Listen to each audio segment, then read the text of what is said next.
वसीम रिजवी ने गलत याचिका दायर की है। सुप्रीम कोर्ट में बैठे जजों को इस आदमी पर जुर्माना करना चाहिए। कुरान की आयतें क्या कहती होंगी, लेकिन हमारा धर्म यह कहता है कि पांडव और कौरव सगे ताऊ और चाचा के वंशज थे, और हमारे सगे ताऊ और चाचा के वंशजों में युद्ध होता है धर्म के लिए, और एक भाई की औलाद ने दूसरे भाई की औलादों का वंश का निर्वंश कर दिया। हमने कभी नहीं कहा कि ये बुराई है। तो अकेले कुरान में नहीं है बुराई के खिलाफ, हमलावर के खिलाफ युद्ध करना, लड़ना, जिहाद करना, ये हमारे धर्म में भी है।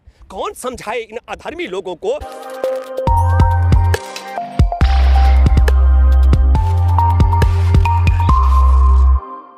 पहली बात तो मैं ये कहता हूँ मूर्खता है। मैं हैरान हूँ सुप्रीम कोर्ट ने क्यों स्वीकार किया। चांदमल चोपड़ा ने ये पिटीशन फाइल की थी कलकत्ता हाई कोर्ट में, और डबल बेंच का फैसला है। डबल बेंच का फैसला बहुत सारे फैसलों को ध्यान करने के बाद, अध्ययन करने के बाद, इस नतीजे पर कलकत्ता हाई कोर्ट ने कहा कि लोकतंत्र में, धर्मनिरपेक्ष देश में किसी के भी जो मजहबी किताबें हैं उनमें हस्तक्षेप नहीं किया जा सकता है। तो पहली बात तो मैं ये कहना चाहता हूँ सुप्रीम कोर्ट में बैठे जजों ने इसे स्वीकार क्यों किया, और दूसरा मैं दावे के साथ में कह सकता हूँ इसे खारिज करना है।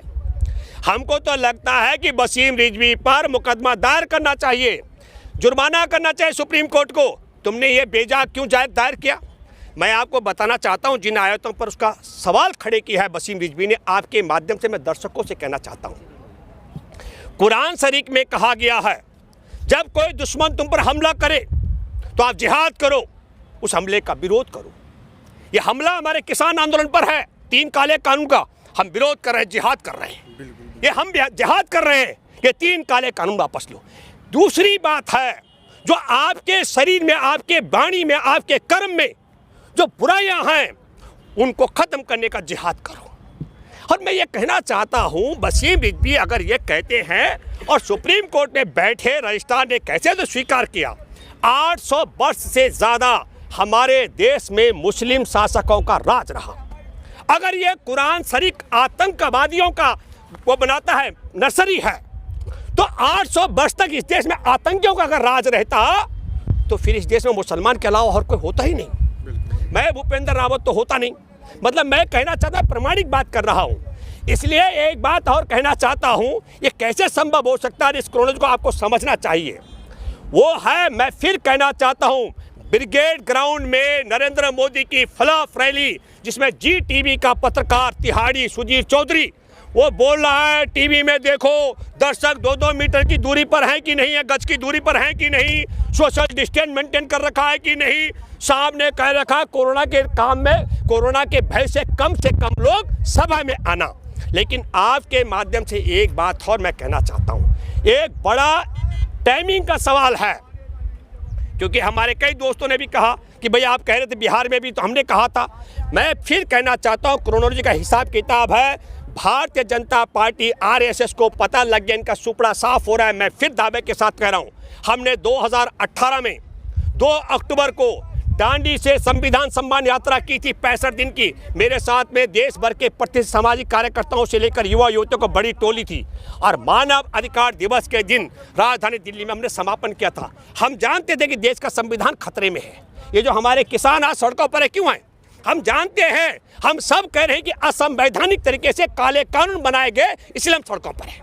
और हम फिर कह रहे हैं कि हमारे देश, धर्मनिरपेक्ष देश में वसीम रिजवी ने गलत याचिका दायर की है। सुप्रीम कोर्ट में बैठे जजों को इस आदमी पर जुर्माना करना चाहिए।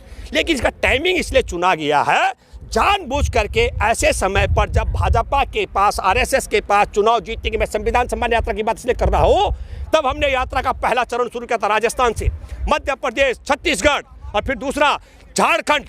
मैं दावे के साथ कह सकता हूं, जिन जिन राज्यों से हम गुजरे उन राज्यों में चुनाव हुए विधानसभा के, भाजपा को बेदखल होना पड़ा। इन 5 राज्यों में से भाजपा, एक राज्य आसाम से जहां से बेदखल हो रही है, केरल में तो 0 पर जाएगी। और मैं आपको कहना था, पश्चिम बंगाल में जितने इनके सांसद हैं, इनके पास उम्मीदवार नहीं है विधानसभा का चुनाव लड़ने के लिए। 3 MPओं को उतार दिया उन्होंने। यह स्थिति हो चुकी है। दर्शक नहीं इसको मिलते हैं, श्रोता नहीं मिल रहे हैं, तो जिसको देखने वाला नहीं, सुनने वाले से वोट कहां से मिलेगा। इसलिए रणनीतिक तौर पर जानबूझकर इस समय कहा जा रहा है कि कुरान शरीफ की आयतों का तो मैं एक बात कहना चाहता हूं, जान कर अनजान बनना ये महादुष्कर्म है और न्यायार्थ अपने बंधु को भी दंड देना धर्म है।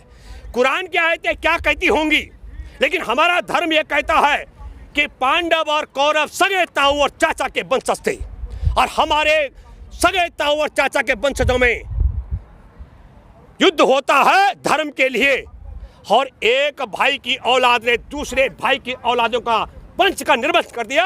हमने कभी नहीं कहा कि ये बुराई है। तो अकेले कुरान में नहीं है, बुराई के खिलाफ, हमलावर के खिलाफ युद्ध करना, लड़ना, जिहाद करना, ये हमारे धर्म में भी है। कौन समझाए इन अधर्मी लोगों को? वसीम रिजवी धर्म में पैदा हुआ, मजहब में मुझे जानकारी नहीं है। तो मैं दोबारा कह रहा हूँ, जान कर अनजान बनना ये महादुष्कर्म है और न्यायार्थ अपने बंधु को भी दंड देना धर्म की परिभाषा है। तो इसका मतलब जो धर्म की परिभाषा है उससे कुरान शरीफ की परिभाषा कुछ और अलग होगी दुश्मन के लिए, ये मैं नहीं मान सकता।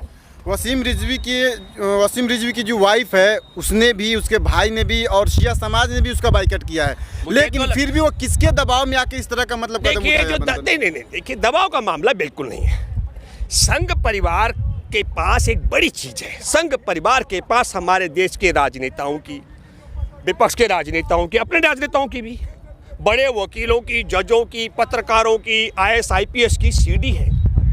अब वो सीडी इतनी खतरनाक होती है, उसको कौन निकलवाएगा? कौन निकलवा सकता है?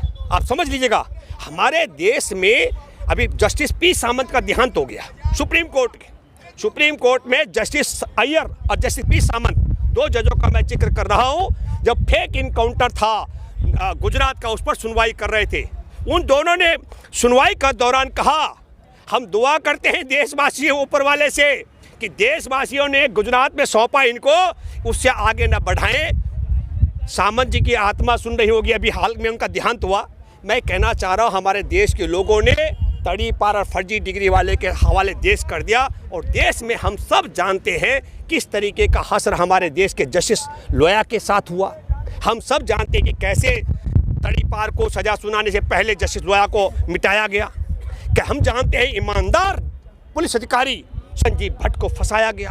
हम सब जानते हैं कि सुप्रीम कोर्ट में रह चुके मुख्य न्यायाधीश को अपने तरीके से फैसला कराने के लिए बलात्कार, यौन उत्पीड़न के मामले में फंसाया गया। तो हो सकता है जिस तरीके से सुप्रीम कोर्ट के मुख्य न्यायाधीश रहे जस्टिस गोगोई को यौन उत्पीड़न के मामले में फंसाया, जिस तरीके से संजीव भट्ट को झूठे मामले में फंसाया, जिस तरीके से जस्टिस लोया को मरवाया, हो सकता है कि वसीम रिजवी के लिए भी अमित शाह, नरेंद्र मोदी के गिरोह ने कुछ कर रखा होगा, ये मैं मानता हूँ। पर दुआ करता हूँ ऊपर वाले से, इसकी सद्बुद्धि की प्रार्थना करता हूँ, इसके बुद्धि विवेक काम करे। फिर मैं कहना चाहता हूँ देशवासियों कि जान कर अनजान बनना ये महादुष्कर्म है, न्यायार्थ अपने बंधु को भी दंड देना धर्म है। तो धर्म की परिभाषा है वही, शायद मुझे लगता है कि कुरान शरीफ में भी वही मजहब सिखाता हो। जी, अभी रास्ता खोल दिया गया, कहीं ये प्रशासन की तैयारी तो नहीं है कि कुछ दिन बाद गाड़ियां इस रास्ते पे भी दिखने लगे? नहीं, जो तुमने सवाल किया, हमारी एक बड़ी पिटीशन चल रही है तैयारी, मैं बताता हूँ पीयूष की तरफ से। मेरे लिए खुशी की बात है, हम कोर्ट जाने की तैयारी कर रहे थे।